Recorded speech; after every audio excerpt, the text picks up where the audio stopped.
Olá para você que nos acompanha através do nosso canal do YouTube e pelas nossas plataformas de áudio.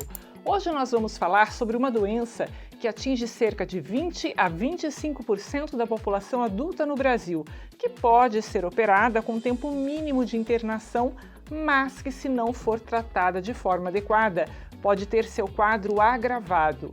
Quem fala sobre hérnias abdominais é o cirurgião do aparelho digestivo e endoscopista, Dr. Carlos de Carvalho, do Centro Médico Gastroclínica. Seja bem-vindo, doutor, tudo bem? Muito obrigado, tudo bem. Dr. Carlos, explica pra gente o que são essas hérnias abdominais. Na realidade, as hérnias elas são áreas de fraqueza que todos nós temos na parede abdominal e que em algumas pessoas acabam se transformando em hérnias. Então, na região do umbigo, na região da virilha, em outros pontos do abdômen, onde a musculatura já tem uma fraqueza praticamente congênita, né, tradicional do ser humano. E ali, às vezes, essa fraqueza aumenta e acontece esse defeito na musculatura que é uma hérnia. Ah, perfeito. E quais são os tipos de hérnias que existem? A inguinal é a mais comum? É a mais frequente da gente ver, tanto no homem como na mulher, a hérnia da região inguinal ou da virilha, como as pessoas falam, né? As hérnias do umbigo, as hérnias umbilicais também são muito frequentes. Pacientes que ganharam um pouquinho de peso, mulheres depois das gestações, onde há um aumento grande da pressão intraabdominal, tudo isso favorece que a gente piore um pouquinho essas fraquezas. Tá, o senhor falou isso, nominou algumas. Quais são as principais causas, ou aquelas que vocês observam mais no dia a dia do consultório? As inguinais são mais frequentes, e as outras hérnias que são muito frequentes também são as hérnias incisionais, que nós chamamos, onde você, de uma cirurgia prévia que você teve no teu abdômen, aquela cicatrização ali por algum motivo não evoluiu 100% e acaba formando uma área de fraqueza que vai formar uma hérnia também. E como que que as pessoas podem entender ou desconfiar que aquilo pode ser uma hérnia? Tem sintoma, Dr. Carlos? Normalmente é um aumento de volume e algum desconforto no local, ou então, por exemplo, numa cicatriz de uma operação, no caso das incisionais, e no caso da virilha ou do umbigo, por exemplo, que são as mais comuns, quando a pessoa faz um esforço, fica em pé, tosse, espirra, tem algum desconforto no local e aumento de volume.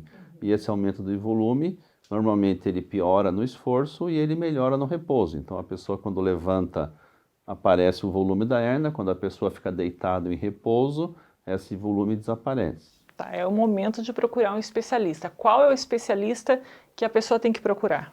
Normalmente o cirurgião geral ou o cirurgião do aparelho digestivo é que lida com esses defeitos da parede abdominal. E lembrando que o único tratamento para as hérnias é o tratamento cirúrgico. Não existe nada que a gente possa fazer que recupere essa parede abdominal sem uma operação. Tá, bom, então foi diagnosticado, o tratamento é cirúrgico. Como que se dá essa cirurgia, Dr. Carlos? É uma cirurgia simples? Falei no começo aqui do programa que exige um tempo mínimo de internação. Detalha isso pra gente. Normalmente, para a grande maioria das hérnias, as internações são muito rápidas, né? Menos de 24 horas. Porque uma boa parte dessas operações são feitas por videocirurgia. Então, o paciente interna, por exemplo, na manhã do dia que vai ser operado, opera normalmente após o almoço, no outro dia pela manhã ele já tem condição de ir para casa. A grande maioria das vezes são operações por vídeo, como eu falei, com muito pouca dor pós-operatória, não exige um afastamento enorme do trabalho, exige sim um período de repouso, de grandes esforços, atividades físicas, esportes, na média em 30 dias, mas para o retorno às atividades de trabalho, uma semana, no máximo 2 semanas. São os benefícios da cirurgia por vídeo, né? Eu fico A até hoje... cirurgia minimamente invasiva, ela também ajuda muito na questão das hérnias. E mesmo naquelas hérnias que nós falamos, as chamadas incisionais, depois de operações, mesmo hérnias grandes, que antes era só com cirurgia convencional aberta, a videocirurgia também tem ajudado muito com os mesmos benefícios também. Tá certo. Para você que está nos acompanhando através das plataformas de áudio, eu estou conversando com o cirurgião do aparelho digestivo e endoscopista, Dr. Carlos de Carvalho. Doutor, no ano passado, no começo da pandemia, nos 4 primeiros meses do ano passado, caíram um pouco o número de cirurgias de hérnia, cerca de 44%. Como é que está a realidade hoje desse tipo de cirurgia? Eu queria que você falasse um pouquinho sobre a segurança também da cirurgia de hérnia. Eu acho que ainda as pessoas estão com um pouco de receio, né, de sair de casa para fazer uma consulta, para programar um tratamento como de uma operação. Eu acho que ano passado foi mais intenso isso, e hoje as pessoas perceberam que podem voltar a fazer todo o seu ritual de tratamento ou de exames, né?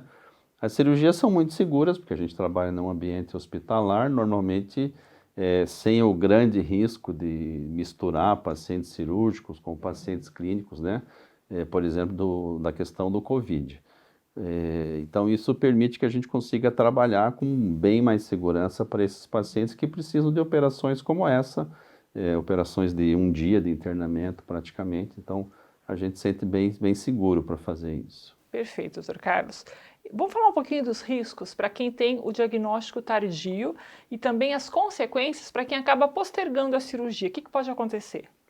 O maior risco de uma hérnia, normalmente, é o que a gente chama do encarceramento ou do estrangulamento, que são em situações em que esse volume que o paciente vinha notando, que era cíclico, né, que aumentava no esforço, que sumia no repouso, esse volume, num certo momento, ele permanece estático ali e o paciente começa a ter dor e aquela situação não se resolve mais espontaneamente. Isso pode significar que alguma quantidade de algum órgão intraabdominal foi comprometido, normalmente o intestino, que ocupou aquele espaço da hérnia e não regride mais. E aí esse paciente precisa de uma operação de urgência dentro de 4 a 6 horas para resolver. Porque a hérnia ela fica presa, digamos assim. Então, isso pode acontecer. Esse é o grande risco da pessoa que tem uma hérnia e não opera. A outra condição é que a hérnia, normalmente, ela vai crescendo com o tempo. Quanto mais tempo você deixa, maior esse defeito vai ficando, a fraqueza se torna maior e também a cirurgia se torna um pouquinho mais complexa. Não chega a ser um impedimento para sucesso do tratamento, mas aumenta o defeito, digamos assim. Tá certo. Se tem uma lição que a gente aprendeu, está aprendendo durante a pandemia, é que nós não podemos postergar, deixar para depois todas essas situações de doenças que as pessoas normalmente vêm sido acometidas. Dr. Carlos, obrigada por sua participação aqui no Medicina e Saúde. Para quem quiser mais informações sobre o serviço de cirurgia do aparelho digestivo, sobre o trabalho do Dr. Carlos, vocês podem acompanhá-lo através do Instagram, @Dr. Carlos Alberto de Carvalho e também @gastrocascavel. Telefone para contato, gente, para mais informações sobre procedimentos e consultas é o 45 2101 7700, que também é o número de WhatsApp. É isso, Dr. Carlos.